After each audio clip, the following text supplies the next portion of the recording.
when you know you are worth it, when you know your real potential, there comes no desire to win because you are already a winner from inside.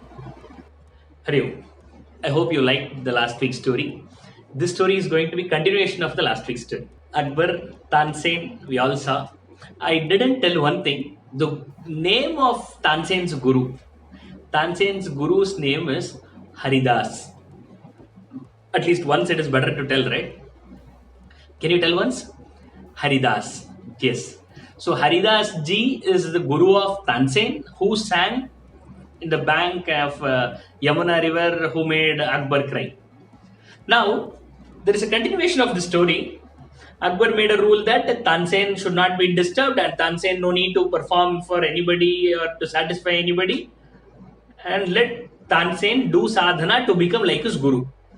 So Tansen was practicing, and Tansen also became like his guru, world famous, and also amazing singing ability. But there were other singers in the court who felt very bad that why Tansen is getting special privileges. Tansen is also same like any of us. So Tansen is getting over attention and over credits which he is not worth for it. So therefore people started talking behind Akbar against Tansen. Akbar understood this and Akbar made one more rule. What? If at all anybody wants to prove that Tansen is not great and you are greater than Tansen, you can challenge Tansen in front of me, and if you don't perform like Tansen, your head will be cut off. That was the rule. And after hearing this head will be cut off, no one ever came forward to prove that I am better than Tansen or not, because everybody knew that Tansen has something special. But there was one guy whose name was Hedgawar. This guy was really, really feeling that I should beat Tansen, at least for the challenge sake, so that there will not be any special privilege for Tansen. Basic ego, jealousy, whatever you call it. So this guy wants to compete with Tansen and beat Tansen in singing, but he also knew that he is not that capable to beat Tansen. So he know where to go to learn music to beat Tansen. Where? To Haridas ji, Tansen's guru. So this guy, Hedgawar, went to Haridas ji and prostrated in front of him, saluted him, and he said, "My dear sir, please accept me as my student. I want to be your student. You are my guru." Haridas ji smiled. Haridas ji is Mahaguru. Can't he see the intention by seeing the face? Haridas ji asked, "Sure, I will accept you as my student, but kindly tell me, why do you want to learn music?" Because in India, the purpose behind any action is moksha. So even through music, you can attain moksha, and that is the basic thumb rule that anything can be taken as a sadhana to attain the ultimate happiness. Always, all time happy, how you should be, how to attain that level is the purpose of any action for that matter. So Akbar was, Haridas ji was asking this guy, why do you want to become a musician? Why do you want to learn music? This Hedgawar told honestly, see, I am very jealous of Tansen's privileges. I want to compete Tansen and I want to win Tansen. That is my intention. So you teach me the same things what you taught Tansen, so that I also will sing better and I will win Tansen in court of Akbar. Haridas ji didn't tell, no, this is bad, this kind of thought should not be there. He didn't say any of these things. Haridas ji told, okay, come, I will teach you. The teaching went for one whole year. After whole years of sadhana and practice and learning, this Hedgawar came to Haridas ji and asked, my dear Guru, can I compete with Tansen now? Am I eligible now? If I go and compete, what will happen? Haridas ji smiled and told, your head will be separated from your body. That means you will fail. Haridas ji said, Tansen will win. You are not ready yet. Hedgawar understood. Okay, I will still practice. 2 more years he practiced, and after 2 years of practice, totally 3 years, practice, he came back and again touched his Guru's feet and said, my dear Guru, am I ready? Again he went back. Again he did sadhana. Again for 6 more years. Matlab 3 years plus 6 years, 9 years. 9 years of practice. He again came back, touched his guru's feet, and again politely asked, "थक गया हूं मैं. I'm so tired. It's not 1 year, 2 years. I spent 9 whole years of my life to compete this guy. I hope now I will be ready. Kindly tell me I am ready." Haridas ji again smiled and told, "No, beta, still you are not ready. If you compete, if you call for a competition, your head will be cut off for sure. You will pakka die." By this time, almost Hedgawar's full energy is exhausted, and Hedgawar almost lost hope that he may win or not. He thought he can't win at all. By this 9 years of practice, the only good thing happened is communion, contact with such a great soul called Haridas ji, and he learned music from him.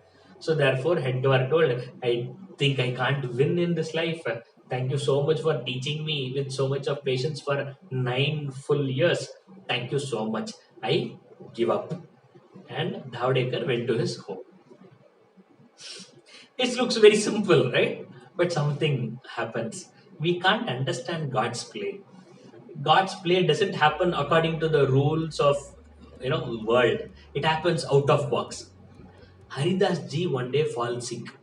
He falls sick in such a way that he couldn't get up from his bed and walk. But Haridas ji had a practice from his childhood that every day in the morning, 3:30, he will wake up, he will go to the river Yamuna, he will take bath, he will come back and go to a Krishna temple which is very near to his house and worship Krishna there. And then he will come home and then he will have breakfast. That's how his day starts. Every day for his whole life he was practicing this.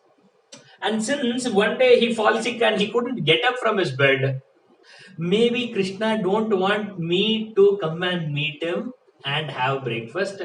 Maybe Krishna is calling me to him. Therefore, hereafter I will not eat. If I take bath in the river and if I go to Krishna and only then I will have breakfast. If I can't go to river and go to Krishna and come and have breakfast, that means I can't eat hereafter. So I will not eat. I will not eat hereafter. I will do upavasa and I will leave my body. Haridas ji, who was almost healthy and still his voice is very powerful, just because his legs got weaker and he couldn't get up from his bed and walk, he decided, "I am not going to eat because I can't see Krishna anymore." You will be surprised. Everybody came and pleaded, "My dear great sir, you should please eat. At least for the survival of the music, you should survive." He don't know. Whatever is done is done. I have given whatever I can give, no more. I am not going to eat. I am not going to go back and start my. And I will not live anymore without seeing Krishna. Tansen heard this. Tansen came running. Tansen pleaded, no use. Akbar heard. Akbar sent message, no use. All the great people, village people, nearby people, everybody came and pleaded, no use. Dhavdekar also came to know that his guru has taken such a decision. Dhavdekar was, pure soul. In the years of, 9 years of sadhana, he really fell in love with this guru. And also he understood guru. That I can't go and convince my guru. My guru is so intelligent and so great. If he has taken a decision, that means it will be worth it. It is not his mistake. It is whose mistake? Krishna's mistake. Because of Krishna, that my guru is not able to get up from the bed and not eat properly. So if at all I want to talk to someone, I should not talk to my guru. To whom I should talk? I should talk to Krishna himself. So Dhavdekar got so much of anger towards Krishna. The Krishna temple, which is very close to Haridas ji's house. Dhavdekar didn't come to Haridas ji. Dhavdekar went to the Krishna temple. And while walking towards Krishna temple, he was crying. Who? Dhavdekar. That my guru is leaving body. And he had that much of devotion to this Krishna. But this Krishna is stone. He is not ready to shower his grace on my guru so that he can at least eat and come and come and get his darshan and eat and lead a beautiful life. He stood in front of Lord Krishna and he started composing songs out of his anger, and he composed the music for that song, and he started playing, singing, dancing in anger. The song was so beautiful. Without doubt, it was so graceful. People started, crying by listening to the lyrics and listening to the tune and listening to his voice. That song showed love towards his guru. The song showed the greatness of his guru. The song showed the anger towards Lord Krishna, and also the song showed the helplessness of the Sishya who don't want his guru to be dead. People also started crying. All the people came to the temple by hearing the song, and everybody were surrounded, surrounding the Dhaudekar, and Dhaudekar was singing and crying and singing and crying. The song was audible to his guru. I told, right? Song can make impact. Song can move things. Song can impact things.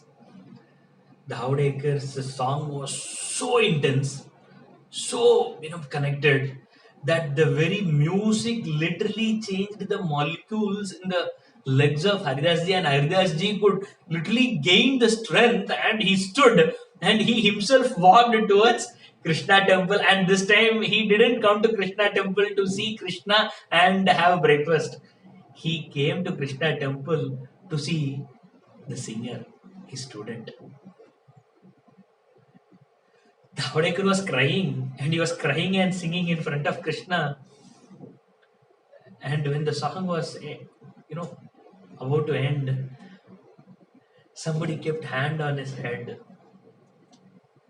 Dhawadekar turned and saw there his guru was standing. Dhawadekar was so happy that his guru is standing now. He's alive. Dhawadekar fell at the feet of Haridas ji. Haridas ji smiled and said something. What? He told Dhawadekar, now you are ready. Now you call Tansen for a competition. Beautiful, right? But something unexpected happened. Dhawadekar said, my dear sir, my dear guru, now I know if I call Tansen for a competition, I will win. And since I know that I will win, now I don't have the desire to win. Most beautiful sentence.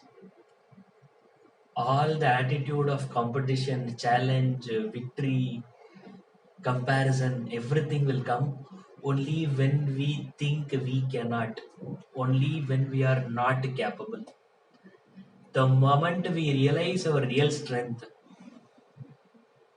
there comes no attitude of victory, there comes no attitude of comparison, there comes no attitude of jealous, there comes no thought of competition or winning somebody, or making someone to lose. Imagine a LKG child standing in front of you, and the child is telling, are you ready for ABCD competition? Who tells all the 26 letters correctly? Will you get the ego of winning the challenge? Or will you intentionally lose one or two letters and act as if you don't know one or two letters and make the child win? When you know you are worth it, when you know your real potential, there comes no desire to win, because you are already a winner from inside. Thank you. Comment, share, like, and press the bell button. Thank you.